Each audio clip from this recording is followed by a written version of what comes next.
دلوی او بخون کی څښتن تعالی په نام خداوند بخشاینده و مهربان. سلامونه درنو زده کوونکو او د ژبې زده کړیالانو.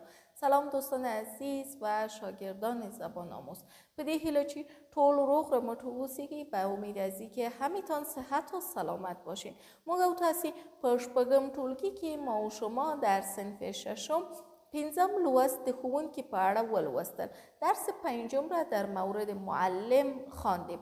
در چې ښوونکی څوک دی، اینکه معلم کیست، څه حق لري، چې حق داره او موږ باید د ښوونکو په وړاندې څه ډول چلند ولرو و ما باید در مقابل معلمین چگونه رفتار داشته باشیم. این یاد گرفتیم. دما زده کرد.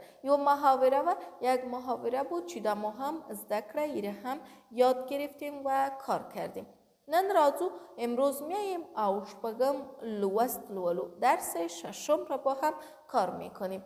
شپږم لوست درس ششم لوست درس ملی یووالی، اتحاد ملی.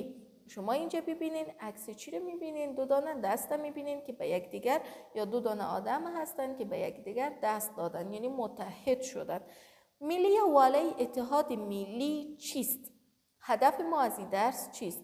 موخه، هدف د متن سم لوستل، درست خواندن متن، لیکل، نوشتن متن، د یووالي په معنا و ارزښت پوهیدل، فهمیدن به ارزش و معنای اتحاد او په دوی کې و در اینها در کی؟ در شاگردان و در اینها د یووالي د روحیه پیاوړتیا، قوی ساختن روحیه اتحاد. ای که اتحاد چی هسته؟ این باید اینا بدانن. پختنه نه بلکه پختنی، چون دو تا سوال داریم. پختنی سوالات. آیا شما د یووالي په معنا و مطلب پوهیږئ؟ میفهمید به معنا و مفهوم اتحاد که اتحاد یعنی چی؟ تاسو پوهیږئ؟ شما میفهمید چې یووالی که اتحاد یو ملت ته، به یک ملت څه ګټې لري، چی فواید را داره؟ دلته دی پوښتنو ته هم جواب ورکوو. پس ما در این درس به این سوالات هم جواب میدیم.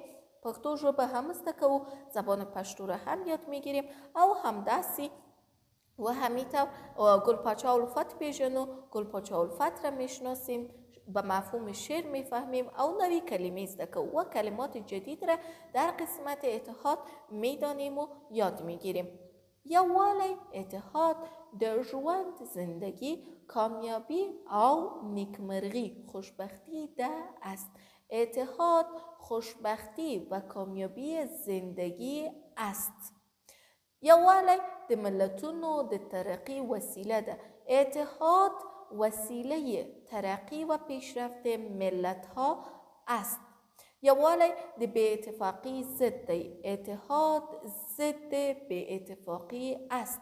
او بی اتفاقی انسانان لبدمرغی، بدبختی او مرگ سره و با مرگ مخامخ روبرو کوي می سازد. و بی اتفاقی که هست او بی اتفاقی انسانها را با مرگ و بدبختی روبرو می سازد.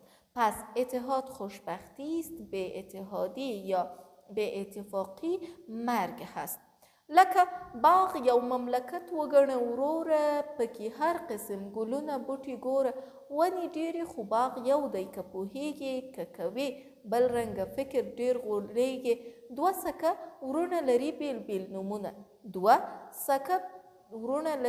بیل نومونه، بیل رنګونه، بیل غږونه، بیل خویونه، مګر دواړه اوسیدونکي د یو کور دي. د یوې سترګې په کور کې سپین او تور دي. لکه مثل باغ یک وگرنه بشمار ورور برادر. باغ را مثل یک مملکت فکر کو ای برادر. لکه باغ یو مملکت وگرنه وروره. باغ را نه، مملکت را مثل باغ فکر کو ای برادر. پکی هر قسم گلونه بوټي ګوره. در آن هر قسم گل و بوته را ببین. در مملکت هر قسم گل و بوته را ببین. ونی ډېرې خو باغ یو دی که پوهیږي. درختها زیاد است اما باغ یکی است اگر میفهمی. که کوی بل رنگ فکر دیر غولیگی. اگر دیگه قسم فکر میکنی پس بسیار فریب میخوری. مملکت یک مملکت است ولی افرادش متفاوت است. مرد داره، زن داره، دختر جوان داره، دختر بچه جوان داره، طفل داره. پس اینجا ببینید میگه باغ یکی هست ولی درختها بیشمار هست. اگر تو قسم دیگه فکر میکنی پس فریب میخوری. دو سکه ورونه لری بیل نمونه. دو دانه برادر اصلی که از یک پدر و مادر هستند نامهای جداگانه دارند. یکیش احمد است، یکیش محمود است، یکیش هادی است، یکیش مهدی است. درسته؟ بیل رنگونه، رنگهای متفاوت، یکی سیاه یکی سفید. بیل غگونه، صداهای متفاوت، صدای یکی نازک است، صدای دیگهش دبل. بیل خویونه، خوی عادتهای متفاوت، یکی کچالو را خوش داره یکی نداره.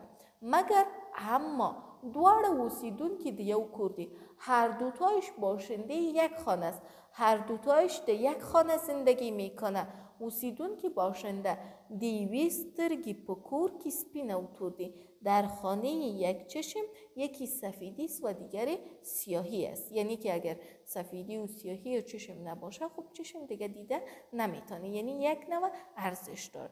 پس ما از این شرط چی نتیجه میگیریم؟ ما در یک مملکت زندگی میکنیم که مثل حیثیت باغ را داره. در باغ درخت هست، بوته هست، درخت کلان هست، درخت خرد هست، درخت میوه دار هست، درخت بی میوه هست و اینا یک درخت کم آب میخواه، یکی زیاد آب میخواه، یکی کود یک رقم میخواه، کود زیاد میخواه، یکی کود کم میخواه، یکی در سایه زیاد رشد میکنه، یکی در آفتاب رشد میکنه. درختان میوه دار داریم، بی میوه داریم.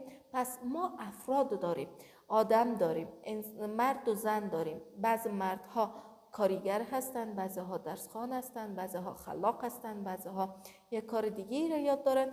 پس ما نباید در بین مردم خود تفاوت را قائل شویم. یکی به یک زبان صحبت میکنه، یکی به دیگه زبان صحبت میکنه، یکی یک مذهب است، دیگه مذهب است. و این چیزها را در شایان تو باید پام نیسو و په نظر کې ونه نیسو، توجه کنیم ولی در نظر نگیریم. ټول انسانان دي، همه انسان هستند او ټول انسانی ارزښت لري و همه ارزش انسانی دارند. گل پاچا الفت د میر سید پاچا زوی دی، پسر میر سید هست او د عزیز خان کڅ اوسیدونکی دی، باشنده عزیز خان کڅ لغمان هست. دلته موږ څه لرو په فعالیتونو کې؟ در فعالیت ها بعض کلمات را داریم. ببینید وگرنه، بشمار، سکه، اصلی، بیل، جدا، اوسیدونکی، باشنده، ورونه، برادران، اوسیدونکی، باشندگان. دلته یو مرکه هم لرو، یک محاوره هم داریم چې د حمید او د متین ترمنځ ده، بین حمید و متین است. ببینیم که اینا چی گفتن با هم. متین وروره، بیا در متین، السلام علیکم. و علیکم سلام. حمید جان ستړی مشی، خسته نباشی، سلامت اوسی، سلامت باشی، انشالله خیریت بوی، انشالله خیریت باشه. ناوقت را ورسیدی، ناوقت رسیدی. لپلار سره با پدرم بر کلی تتللی وم، به قریه بالا رفته بودم. بر کلی که در قریه بالا څه کول، چی میکردین؟ ما شما در قریه بالا شما چی میکردین؟ حمید جان هلته در آنجا د مشرانو غونډه و جلسه بزرگا بود. په اتفاق او یووالی خبری کولی، بالای اتفاق و اتحاد صحبت میکردن، خبری کولی صحبت میکردن. حمید جان یووالی څه ته وایي؟ حمید جان اتحاد چی را میگه؟ متین جان یووالی د خلکو په یو لاس کېدلو او اتحاد ته وایي. اتحاد به یک دست شدن و متحد شدن انسان ها و یا هم مردم را میگن چې د خپل هیواد د آبادی لپاره که برای آبادی کشور خود، وطن خود په ګډه فکر او کار کوي، یک جا مشترکن کار و فکر میکنن. دیر خوب، بسیار خوب. داشان کارونه، این چنین کارها به هرو مرو ښه نتیجه ورکوي. این چنین کارها حتما نتیجه خوب میته. لغت معنا بیل، جدا، یووالی، اتحاد. وگرنه قبول کن، بدان، بشمار و منه قبول کن. وگرنه شمردن میشه بیشتر و ومنه قبول کردن میشه. دا زموږ او د تاسې لوست ای بود درس ما و شما. اتحاد ډیر یو ښه چیز دی. اتحاد بسیار یک چیز خوب هست که چیرته انسانان متحد وي. اگر انسان ها متحد باشند نو خوشحاله او نیکمرغه ژوند لري. پس زندگی خوشبخت و آرام می داشته باشند. مثال په ډول و قسم مثال که چیرته تاسې وګورئ اگر شما ببینید په یوه کورنۍ کې که اتحاد وي در یک خانواده اگر اتحاد باشه پلار د ښځې خبره ومني پدر حرف خانم خود بشنوه او هغوی د زامنو او لونو خبره ومني حرف دختران و پسران خود بشنوان ټول په یوه فکر باندې تصمیم او پریکړه ونیسي همیشان به یک فکر تصمیم بگیرن فیصله بکنن نو هغه کورنۍ نیکمرغه ده او خانواده خوشبخت است که یو وایي چې دا او بل وایي چې دا نو نه به دا وي نه به هغه. اگر یکی بگوی این قسم دیگهش بگوی او قسم پس نه این قسم میشه نه او قسم میشه و بینشان جنجال هم به وجود میه. نو دا و یوالی پس ای بود اتحاد په دې هیله چې تاسې زده کړی وي چې حتما مو زده کړی حتما یاد گرفتین که چیرته پوښتنه لرئ او یا هم ښکلی نظر لرئ د یووالي په هکله اگر سوال دارین و یا هم نظر زیبایی در مورد اتحاد دارین میخواین صحبت بکنین کولای سی چې په کومنت کې را سره شریک کړئ. میتونین در کومنت با من شریک بسازید. تا بیا ښه وخت او ښې چارې.